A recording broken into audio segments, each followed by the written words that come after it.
And to my guest, well, as I said, this is a fight between the dictator of China, Xi Jinping, and the people of Hong Kong, between tyranny and freedom. And it's already affecting us as well. And one remarkable woman from Hong Kong is Denise Ho. She's a star of canto pop, a star. But, oops, then she became a democracy activist, got arrested in Hong Kong 5 years ago, got blacklisted in China, suddenly lost that huge audience. Western sponsors also dropped her. Lancôme? What a disgrace.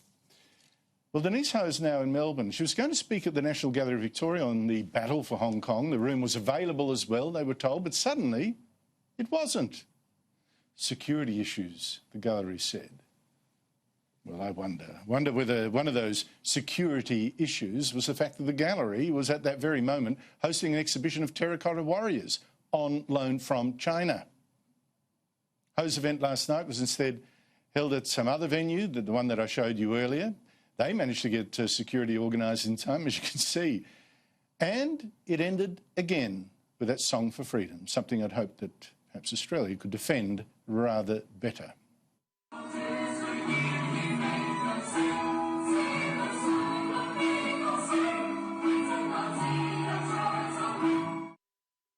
Joining me is Denise Ho. What a pleasure to meet with you. Thank you, Andrew. Thank you. Why do you think the National Gallery cancelled the booking or refused it? Well, the reason they gave up front was because of security concerns. But of course, we know that right now it is a global situation where institutions and corporations, they are self-censoring themselves. So might that be one of the reasons? We don't know, but there are evidence that it's happening in the world. Well, I would have thought you could have gone they could have gone that extra mile to provide the security that your other venue managed to do, because the cause is so great and so just. The Chief Executive of Hong Kong, Carrie Lam, today confirmed that she's going to pull back this extradition treaty, none of this sending Hong Kong residents to Chinese courts. Does that end the protests? No, absolutely not. This is not a victory for the Hong Kong people. We are not satisfied with what Carrie Lam has given us only after 3 months of protest and also, of course, of the police brutality. So Hong Kong people are still very, very angry, and we feel that that is too little, too slow, really. And we do have to ask the question, why now? When the U.S. Congress, they are having a hearing in the CECC, the Commission for China Affairs, actually the coming weeks. So why are they pitching this statement right now and not maybe 2 weeks or even 2 months before? Heaven knows. Look, it might take some heat out of the protests, I don't know. But can you tell me, why did you get involved? I mean, it's come at some cost to you. Well, it really happened very naturally when I was among the people who saw what happened in the 2014 umbrella movement, where we were met with tear gas. And really, Hong Kong people have been known to be very civilized people, known for our peaceful protests on the streets. And we have proven that also in the last months, where there were 2 million people on the streets and really not one piece of glass broken. And so, for context, the so-called violence that we have seen afterwards was really because the police was exercising their violence on us. They have arrested more than 1,100 people up to date, and a lot of them were charged for riot, and people were beaten up, as we have seen in the footages just now. And so we have no means whatsoever to complain about the situation.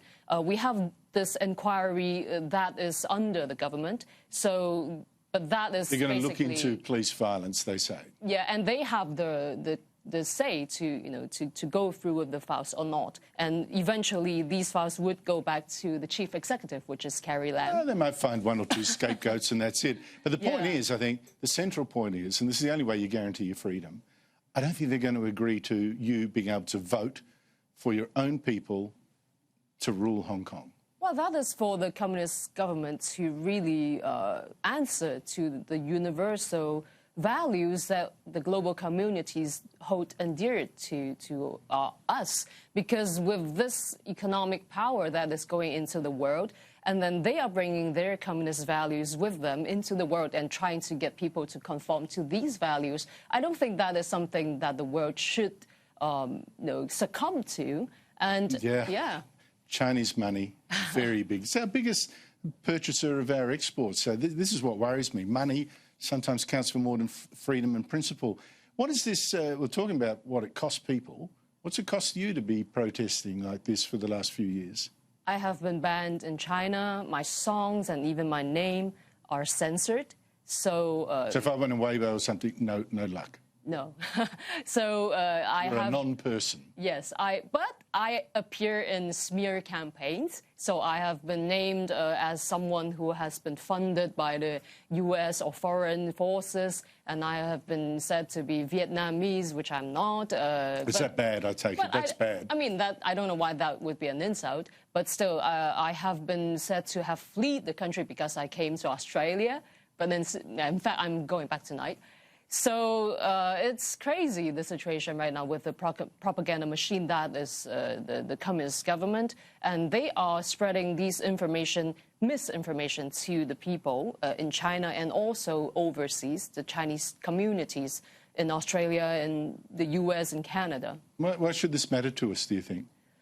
Well, this really is a global issue, I believe, where you see these international institutions and governments really bowing down to this power.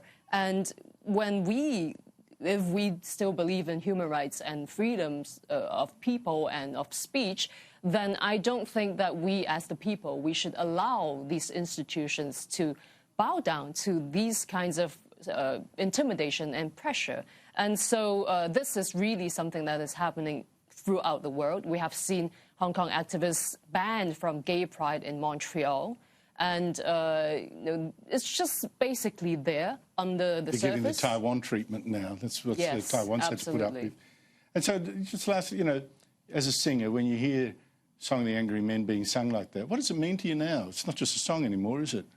No, it is the expression of Hong Kong people. And I believe we are using a lot of creativity and our flexibility that is very unique to Hong Kong people to sustain this leaderless and decentralized movement. And I am confident that these youngsters and the Hong Kong people, we will still be fighting for this freedom, which is very hard and it's going to be a very, very long battle. But personally, I will be there with them.